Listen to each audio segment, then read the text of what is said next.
আমি ছাত্র অনেক দুর্বল, কোনো সন্দেহ নাই, কোনো কিছুই জানি না, এতেও কোনো সন্দেহ নাই। তবে আমি আকীদার ছাত্র।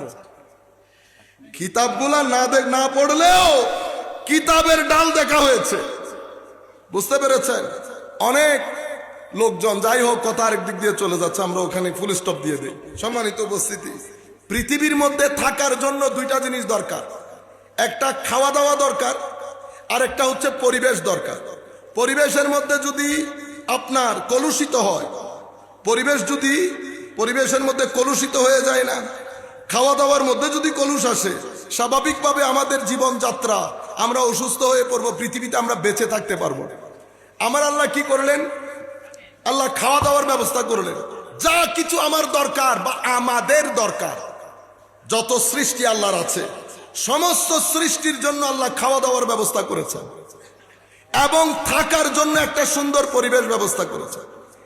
সামান্য ইদার উদার হয়েছে করোনাকালীন, আমাদের জীবন যাত্রা বন্ধ হয়ে গেছে। আল্লাহ মাতা এবং মুস্তাকার এই দুইটা জিনিস ছাড়াও আমাদের বনি আদমের জন্য আল্লাহ আরো একটা জিনিস করেছেন। কারণ আমাদেরকে আল্লাহ শুধু থাকা খাওয়ার জন্য বানান নাই, আমাদেরকে আরো একটা কাজ দিয়েছেন। সেটা কি?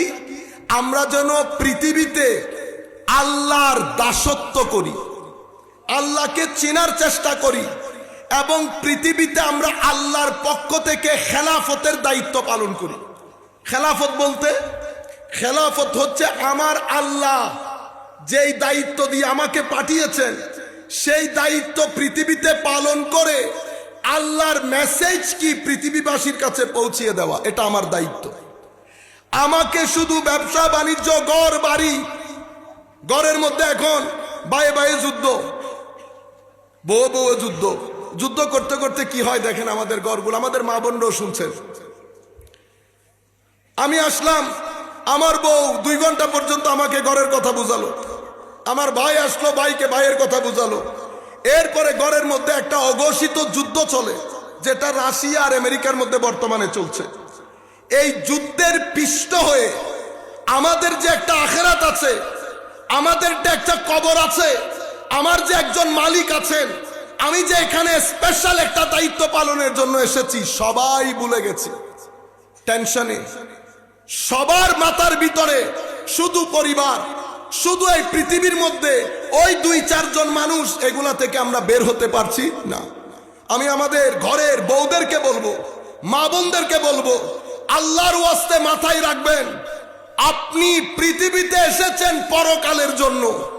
আগে আপনি বুকে হাত দিয়ে সিদ্ধান্ত নেন আপনি মুসলমান কিনা। যদি মনে করেন মুসলমান, তো মনে করবেন আপনাকে আল্লাহ পরকালের জন্য বানিয়েছেন। রয়ে গেল দুনিয়া। এই দুনিয়ার মধ্যে আপনি যেভাবে চান ঘটনাগুলা সেভাবে ঘটবে না। এই দুনিয়া গোলাপ ফুলের বিছানা না। এই দুনিয়া আমাদের জন্য সুখ দুঃখের এক কারখানা। এখানে যা আমি চাইবো, মোস্টলি ঘটনাগুলো আমার চাওয়ার বিরুদ্ধে যাবে। আমার আল্লাহ আমার সবরের পরীক্ষা করছেন, শুকরের পরীক্ষা করছেন। ধারাবাহিকভাবে আমি একটা পরীক্ষা দিয়ে যাচ্ছি। এই পরীক্ষা যদি আপনার মাথায় থাকে, ঘরগুলার মধ্যে এখন যে আমেরিকার রাশিয়ার যুদ্ধ চলছে, এটা বন্ধ হয়ে যাবে। সম্মানিত উপস্থিতি, কিন্তু আফসোসের বিষয়, মুসলমান, আমাকে আমাদের ইংল্যান্ডের এক ভদ্রলোক প্রফেসর মানুষ জিজ্ঞেস করেছেন যে মুসলমানদের 2টা বৈশিষ্ট্য বলেন, যে 2টা বৈশিষ্ট্যের কারণে মুসলমানদের দুনিয়ার মধ্যে হতাশা কম, নিরাশ হওয়াটা কম, মুসলমানদের ছেলেদের মধ্যে আত্মহত্যার রেশও কম। 2টা শব্দ বলেন। আমি বলছি, আমি তো গরিব শরীফ মানুষ, কিন্তু আমার আন্ডারস্ট্যান্ডিং অনুযায়ী, আমার বুঝ ব্যবস্থা অনুযায়ী আল্লাহ আমাদেরকে 2টা মহান অস্ত্র দান করেছেন। যেই 2 অস্ত্রের মাধ্যমে দুনিয়ার সবাই যদি আত্মহত্যা করে, মুসলমানদের ছেলে আত্মহত্যা দূরের কথা চিন্তাও করবে না। আজকের দিন পর্যন্ত আফ্রিকার জঙ্গলেও আমার যে ভাই বসবাস করে, যার ঘরে খাদ্য নাই, সেও আত্মহত্যার চিন্তা করে না। কেন? আমাদের এখানে 2টি প্রধান অস্ত্র। একটার নাম রেদা। রেদা কি? আল্লাহ আপনাকে যে অবস্থায় রেখেছেন, সর্ব অবস্থায় আল্লাহর দরবারে আলহামদুলিল্লাহ বলা। কেন? কারণ আমার একজন মালিক আছেন, আমার মালিক যেভাবে চাইবে আমি এখানে সেভাবে থাকব। আমার প্রত্যেকটা হরকত, নড়াচড়া, মুভমেন্ট, ইভেন চোখের পলক আমার মালিকের ইশারা ছাড়া হবে না। রয়ে গেল বানের জলের মতো যদি টাকা চলে যায়, মালিক যদি বলে টাকা তোমার না, মুসলমানের ছেলে হাত বাড়ানো দূরের কথা, চোখ দিয়ে তাকাবেও না। এটা মুসলমানের রেদা। মুসলমানের রেদা মানে আল্লাহর বন্টন প্রক্রিয়ার উপর সন্তুষ্ট থাকা, প্রতিযোগিতার মধ্যে লিপ্ত না হওয়া। আমাদের সমস্যা কেন হচ্ছে? আত্মহত্যা কেন বাড়ছে? কারণ আপনি ধর্মীয় শিক্ষা এবং রেদা এই স্টেশনের বাইরে গেলে আত্মহত্যা করতে হবে। আরেকটা হচ্ছে তাওয়াক্কুল। তাওয়াক্কুল মানে আল্লাহ আমার মালিকের উপর পরিপূর্ণ আস্থা রাখা। সেটা কি? যা কিছু হচ্ছে আমার মালিকের উপর আমার আস্থা আছে। আমার মালিক কখনো আমার খারাপ হয় এমন কোনো কিছু করবে না। এটা আমার মালিকের উপর আমার আস্থা। এই দুইটা জিনিস যদি আপনার পকেটে থাকে, পৃথিবীর কোনো ময়লা আবর্জনা আপনার ভিতরকে টাচ করতে পারবে না। আজকে থেকে দুইটা জিনিস যদি আমরা নিজেদের মধ্যে গ্রহণ করতে পারি, রেদা, তাওয়াক্কুল। রেদা মানি সর্ব অবস্থায় আল্লাহর উপর সন্তুষ্ট থাকা, টেনশন না করা। টেনশন কেন করব? আমার মালিক আছে। আমি কি লাওয়ারিস?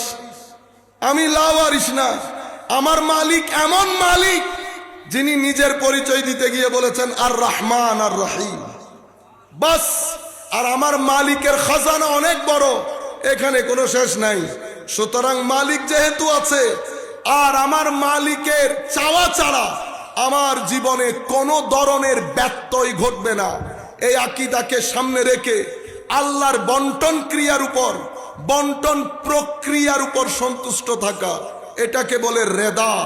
সুফিয়ায়ে কেরাম, আউলিয়ায়ে কেরাম যেই খুঁটিগুলার উপর জোর করে আল্লাহর নৈকট্য অর্জন করে, তন্মধ্যে 7টা খুঁটি, এই 7টা খুঁটির অন্যতম খুঁটিকে বলে রেদা, সন্তুষ্ট আল্লাহর উপর। আলহামদুলিল্লাহ। আরেকটা হচ্ছে তাওয়াক্কুল। এটাও আল্লাহর যারা ওলি হন, যাদেরকে আমরা গৌস কুতুব বলি, হুজুর গৌসুল আজমের কাদেরিয়া তরিকা, যে 7টা খুঁটির উপর উনি স্থাপিত করেছেন, তার মধ্যে একটার নাম তাওয়াক্কুল। মুসলমানদের এই দুইটা বড় অস্ত্র। আমার আল্লাহর উপর আস্থা রাখা, সম্পূর্ণ আস্থা। যা কিছু হবে চলতি পথে, শারীরিক সমস্যা হবে, মানসিক সমস্যা হবে, অর্থনৈতিক সমস্যা হবে, সামাজিক সমস্যা হবে, মানুষ আপনার সম্মান নিয়ে খেলাধুলা করবে, আপনাকে ভুল বুঝবে। একটা জিনিস মাথায় রাখবেন, সব সময় আল্লাহ আল্লাহ রসুলের দরবারে পরিষ্কার থাকবেন। রয়ে গেল মানুষ, মানুষের সামনে নিজেকে পরিষ্কার করার কোনো দরকার নাই। আল্লাহ আল্লাহ রসুলের দরবারে পরিষ্কার থাকলে হবে। কোন মানুষ আমাকে ভালো বলতে হবে না। আপনি আমাকে ভালো বললেও কোনো কিছু যায় আসে না, আপনি আমাকে সুন্নি না বললেও কোনো কিছু যায় আসে না। আমি এক মালিকের খেদমত করি, মালিক সন্তুষ্ট থাকলে হচ্ছে। রয়ে গেছে আপনারা, এটা দুনিয়া, এটা দুনিয়া। এখানে কেউ উঠাবে, কেউ বসাবে, এখানে কেউ টুটি চেপে ধরতে চাইবে, কেউ একটু ইশারা করবে, কেউ প্রশংসা করবে, কেউ বদনাম করবে। এটাকে দুনিয়ার খাতায় রাখেন, এটা দুনিয়ার নিয়ম, এটা দুনিয়ার নিয়ম। আল্লাহ আল্লাহ রাসূলের দরবারে পরিষ্কার থাকলে যথেষ্ট।